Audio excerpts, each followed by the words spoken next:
Bienvenue dans l'essence des livres, le podcast qui vous permet de comprendre chaque semaine, en 10 à 15 minutes, les grandes œuvres littéraires, philosophiques et biographiques. Abonnez-vous à la chaîne et cliquez sur la cloche pour ne pas manquer les nouveaux épisodes. Bonne écoute. Le livre dont nous allons parler aujourd'hui, Le portrait de Dorian Gray d'Oscar Wilde, est un roman incontournable, non seulement esthétique, mais aussi philosophique et moral, qui est d'ailleurs un de mes romans favoris. Pour commencer, quelques mots sur la vie de l'auteur. Oscar Wilde, né en 1854 et mort en 1900, était un écrivain, dramaturge et poète irlandais, célèbre pour son esprit brillant et son style flamboyant. Né à Dublin, il s'est rapidement imposé dans les cercles littéraires londoniens avec ses pièces, ses essais et ses répliques pleines d'ironie. Parmi ses œuvres les plus connues, on compte le roman Portrait de Dorian Gray et des pièces comme L'importance d'être constant et Un mari idéal. Figure majeure du mouvement esthétique qui prônait l'idée de l'art pour l'art, Wilde critiquait souvent l'hypocrisie et la superficialité de la société victorienne. Cependant, sa vie personnelle fut marquée par un scandale. Il fut condamné à 2 ans de travaux forcés pour outrage aux mœurs, après la révélation de son homosexualité. Après sa libération, il vécut en exil en France, où il mourut dans la pauvreté à l'âge de 46 ans. Malgré une fin tragique, l'œuvre de Wilde continue à briller par son esprit acéré, sa critique sociale et ses profondes réflexions sur la condition humaine. Le portrait de Dorian Gray est le seul roman écrit par Oscar Wilde, publié en 1890. Il raconte l'histoire de Dorian Gray, un jeune homme d'une grande beauté qui, influencé par un tableau de lui-même et par des idées de décadence et de plaisir, va vivre une descente morale tout en gardant une apparence extérieure intacte. Le roman explore les thèmes profonds comme la quête de la jeunesse éternelle, la corruption morale, le narcissisme et les conséquences de l'hédonisme. Première partie, les personnages principaux. Dorian Gray. Jeune homme d'une beauté exceptionnelle, il est au début du roman innocent et naïf. Après qu'un portrait de lui soit peint, il est introduit aux plaisirs mondains et aux idées hédonistes, ce qui le conduit à formuler un vœu fatidique, que son portrait vieillisse à sa place et que lui conserve éternellement sa jeunesse et sa beauté. Ce désir sera exaucé et son portrait deviendra le reflet de sa dégradation morale. Lord Henry Wotton. C'est un dandy cynique et spirituel qui va avoir une influence majeure sur Dorian. Il lui inculque l'idée que la seule chose qui compte dans la vie est la recherche du plaisir et que les conventions morales ne sont que des obstacles à cette quête. Lord Henry joue le rôle de tentateur, encourageant Dorian à adopter un mode de vie hédoniste sans se soucier des conséquences morales. Basil Hallward. Il est l'artiste qui peint le fameux portrait de Dorian et qui voit en lui une source d'inspiration. Basil représente un personnage plus moral, attaché à des valeurs comme la sincérité et la vertu. Il admire Dorian pour sa beauté, mais est finalement horrifié par sa déchéance morale. Deuxième partie, l'intrigue du roman. Premier élément, le vœu de Dorian. L'histoire démarre lorsque Dorian rencontre Basil Hallward, qui peint son portrait. Sous l'influence de Lord Henry, Dorian commence à craindre de perdre sa beauté avec l'âge. C'est alors qu'il formule un vœu, que le portrait vieillisse à sa place, tandis que lui restera jeune pour toujours. Ce souhait mystérieux exaucé, Dorian se lance dans une vie de débauche et d'excès. Deuxième élément, le portrait comme miroir de l'âme. Tandis que Dorian mène une vie de plus en plus immorale, le portrait reflète progressivement la corruption de son âme. Chaque acte de vice, chaque faute commise par Dorian se manifeste sur le tableau qui devient de plus en plus hideux. Ce portrait incarne donc le lien entre l'apparence et la moralité et la séparation entre son visage toujours parfait et la laideur croissante du portrait symbolise sa perte d'humanité. Troisième élément, la chute morale et la mort de Dorian.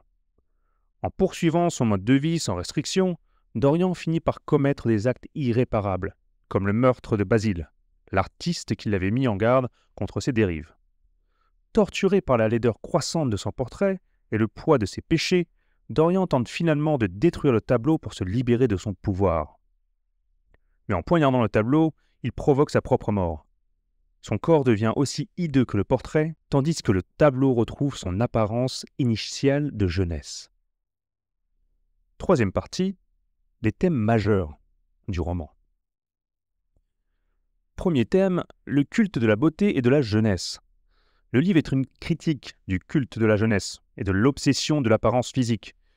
Dorian cherche à conserver sa beauté à tout prix, mais ce choix l'entraîne vers une corruption morale et une perte de son humanité.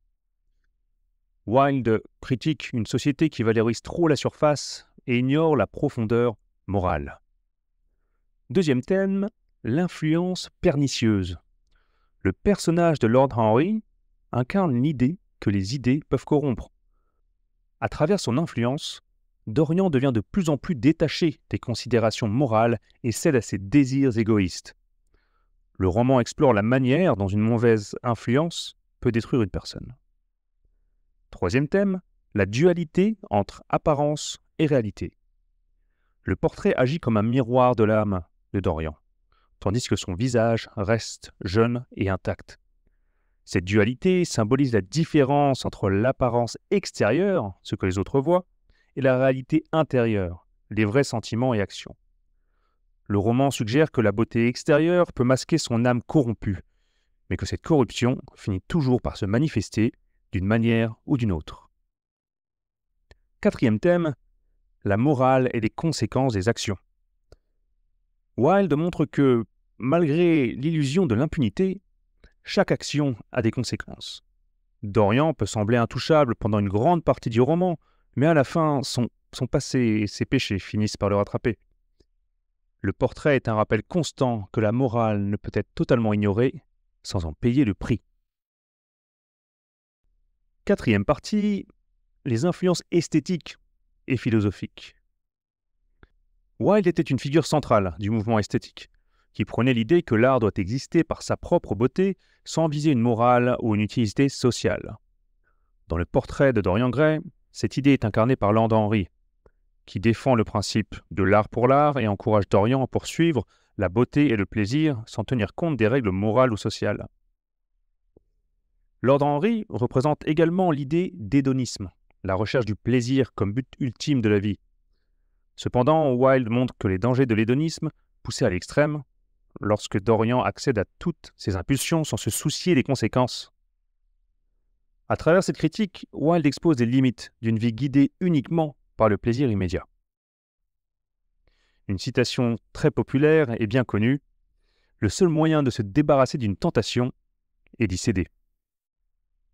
Cinquième partie, les thèmes clés et enseignements. Premier enseignement, donc les dangers du narcissisme et de l'obsession de soi. Dorian est un personnage qui finit par être totalement obsédé par sa propre image et sa jeunesse. Cette obsession le conduit à se détacher des autres et à ne plus ressentir de compassion ou de moralité. L'influence des idées et des mauvaises fréquentations.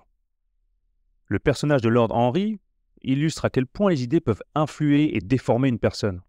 Son cynisme et son hédonisme sont des poisons pour l'âme de Dorian et le livre montre qu'une mauvaise influence peut avoir des conséquences destructrices.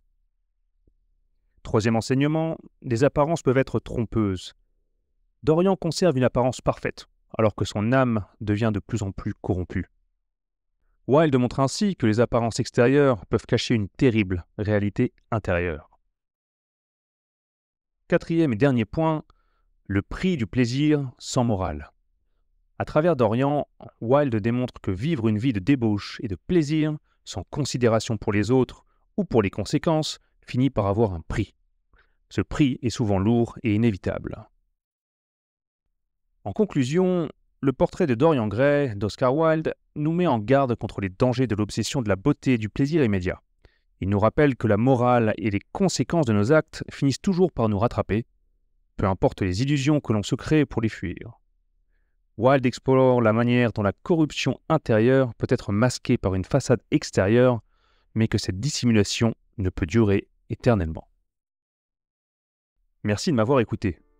J'espère que cette brève explication du portrait de Dorian Gray d'Oscar Wilde vous incitera à lire ou relire ce chef-d'œuvre et qu'elle vous aura permis d'approfondir votre compréhension des thèmes universels abordés dans le roman, comme la quête de la beauté, la corruption morale et les conséquences de l'hédonisme.